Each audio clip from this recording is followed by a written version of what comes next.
Hi, I'm Bob Watson here with Texas Impact. And my name is Ilka Vega. I work with United Women in Faith. We are here at COP. It is day 4, and we both have been tracking human mobility or climate-induced migration at COP. We have been tracking it for a few COPs now, and we both work on it back here, back at home in Texas and in the U.S. So we've been following a few different things and learning about it. One thing that has been striking to me in particular has been the lack of climate mobility in the high-level negotiations going up here, UNFCCC. Right. As civil society, every year we try to raise the awareness that it's an increasing factor, climate change in people's displacement. They're both internally displaced, but also displaced across the border. And us coming from Texas is definitely an issue for concerns as people are coming to our borders and we're trying to welcome them. But we're also concerned for the right to stay and both the right to migrate so that they can do it in a safely manner and that they're properly welcome. And so the issue of climate change impacts on migrations is very big. But we only see those conversations happening in very small places. So we were talking about the pavilions. Countries and organizations have these small hubs where they get to gather and have these conversations. But they get to happen in very small places rather than in plenaries where we should be addressing these issues, just so that we could really see the scale of the issues that we're facing. Yeah, for instance, I went to an event earlier today that was talking about the climate mobility implementation plan done by the Pacific Regional Framework, or Forum, I mean to say. And that is where the countries of Pacific Islands have come together to talk about how they are going to specifically address mobility in their region, because they know that the UNFCCC and other, like the Global North, are not supporting them in those endeavors. So they are trying to focus on it and do it with the human rights framework. And within that plan, they've actually done some really encouraging and insightful work where they are focusing on 3 different pathways or choices for people. One of those being, like mentioned earlier, is the right to stay, where they are prioritizing making it easy and accessible for people in their communities to continue living in their countries because of the deep cultural ties and historic relationship they have with their land and their area. But then also knowing that people will move due to economic and climate-induced reasons, so providing opportunities there, and then as well trying to provide safe and orderly transportation whenever there's forced displacement, which is becoming more and more common.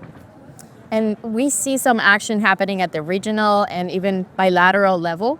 Another example that we heard about yesterday was example of Tuvalu, which is a small island nation that is facing the disappearance of its land in the coming 50 years. And so they're starting to have conversations with Australia and New Zealand on how to safely accommodate people that would be displaced from their ancestral lands. They do not take this conversation easily. They know their ancestors are buried in those lands and they want to take them with them, but knowing that what they will be facing, right? The lack of land and what would that mean for their government, for their people especially. But the conversations that they've been having, at least with these countries, have been helpful and productive, and I think helps as a model of what other countries could be doing. It's not an open border policy, but we're really seeing that they're having a conversation that is trying to address the need for displacement and also the capacity of the countries to provide for that, right? And so focusing on those that are the most vulnerable, right? Women and children.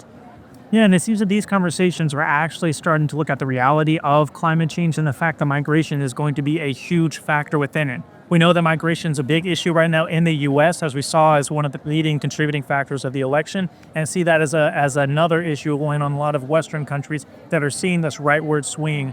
While they are acknowledging that immigration is happening, they don't really have a clear understanding that it is something being caused by external factors, especially climate change. We know that climate change, there are more climate-induced migrants last year than that of conflict areas or conflict zones. So this is only going to continue unless we actually had to take a holistic perspective back in the U.S. and some of these other countries over climate change and migration and the interconnectivity between the two. We're not really ever going to address these issues, and they're going to set ourselves up for failure in the future. That's right. And I think going back to the conversation about differentiating and seeking out who is at most vulnerability in our communities, right? So as I already mentioned, women and children, people with disabilities, those that are suffering from different economic inequalities as well, and the other forms of inequality in our countries are at more risk, not because it's inherent of them, but because they suffer disproportionate burdens because of the situations and conditions where they find themselves. And so really paying attention at those and remembering that the people closest to the problems are also closest to the solution. And so today there were some conversations on climate finance. Today's focus indeed is on climate finance. And we see a huge gap in terms of financing that goes to women and children. Only 2.4% of the finance goes to children, and 3% or less goes to women or projects that support women specifically. And so we see huge gaps in terms of financing, in terms of actions that we should be doing to support those that are the most risk of migrating or being displaced. Yeah, absolutely. I know we're seeing some of that already in Texas, where we're seeing some human rights atrocities and abuses being done at our border, specifically to women and children. And I think we heard a stat earlier at this conference that women and children are 14 times more likely to die while being displaced than men. So we know that we need to start addressing this, or we're really going to see suffering in these communities. Yeah.